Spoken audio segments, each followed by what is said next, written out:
This is a very important message for African economic emancipation.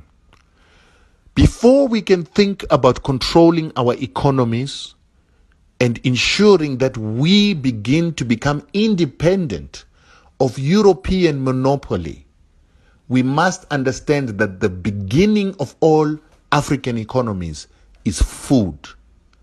Without food, you do not have the strength and energy to work and produce an economy. So the African economy starts with food. And what is beginning to happen in Africa, in the same way that debt has been used to colonize Africa, they are now beginning to utilize seeds and food to colonize Africa. Now, with debt, Africa can choose not to take debt. But with food, which you need to eat on a daily basis 3 times a day, if you get colonized with food, you have no way of escaping that colonization. And what the West is doing right now in Africa is they are working to destroy African seeds so that Africans do not have the ability to produce their own food, but they have to depend on the West to produce food. How are they doing this? They are doing this by creating something called genetically modified seeds and hybrid seeds. Hybrid seeds and genetically modified seeds have been created in the laboratory to ensure that they do not reproduce in the following seasons after you've planted the first crop that you bought. The reason they do this is that they use something called a terminator gene or a genetic use restriction technology that makes a seed not reproduce once it's produced for the first time. Not only is that the problem, but when you grow these genetically modified seeds and these hybrids, it's very important for you to understand that a hybrid and a genetically modified seed are 2 separate things, but they achieve the same result. So when you use this genetically modified seed in your soil, once it starts producing flowers, those flowers are able to cross-pollinate or to drift and pollinate organic seeds that are already found in Africa and turn those seeds into genetically modified seeds so that they also have this terminator gene or this genetic use restriction technology to stop African farmers from regrowing their food for next season. So here is the problem. Many Zimbabweans think that Zimbabwe is not able to produce food now because of the drought and because farms were taken from white farmers and given to black farmers. That is not the truth. The truth is Zimbabweans are failing to produce because it used to cost a Zimbabwean farmer, a small-scale black farmer in Zimbabwe, 0 cents and just labor to produce a hectare of food. But today, these Zimbabwean farmers were persuaded by companies like Seedco to get rid of their traditional seeds that used to be able to reproduce, and they were given these hybrids that do not reproduce or that continue to have reducing reproduction until they stop reproducing. Now the Zimbabwean farmer doesn't have that seed that can reproduce, so every season the Zimbabwean farmer must go and buy new seeds. And these hybrids do not just grow, but they need fertilizers and chemicals to make them grow.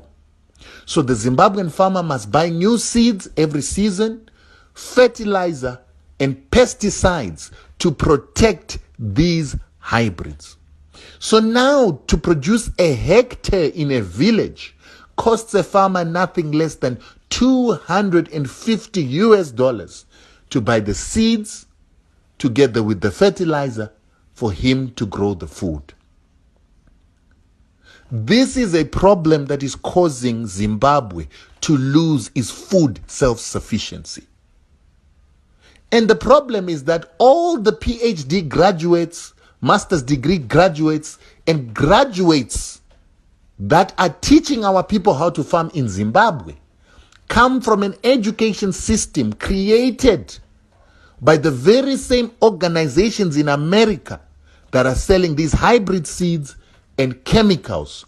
So that's why we are in a cycle where we continue to produce food unsustainably in Zimbabwe, listening to graduates. Right now, the permanent secretary of agriculture in Zimbabwe, I think his name is John Basera, came from this company called Seedco that is owned by Lima Grain of France, while Lima Grain of France is owned by Monsanto, the American company that is the biggest producer of GMOs and chemicals that are used in farming. These very same organizations work with an institution in which Strive Masiwa was the chairman, that is called AGRA, that belongs to the Rockefeller Foundation, together with Bill and Melinda Gates Foundation, to control food in the world and to ensure that Africa comes into food colonialism.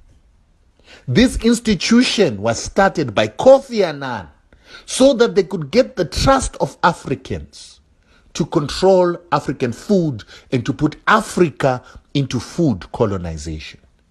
The main reason I speak against Strive Masiwa is because he is bringing food colonialism to Africa through these GMOs, hybrids, and all this that they call agricultural technology of chemicals that destroys our soils and destroys Africa's ability to reproduce food.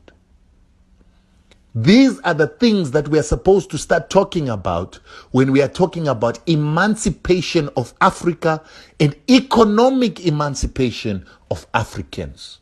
There is no independence in Africa if your food is controlled by the Americans, the Swiss, and the Germans.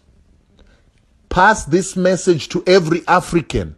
Make them understand that it is important to maintain traditional seeds. It is important to eat only food that has got seeds so that you have the ability to reproduce your food. There is no other bigger message about economic emancipation that beats this.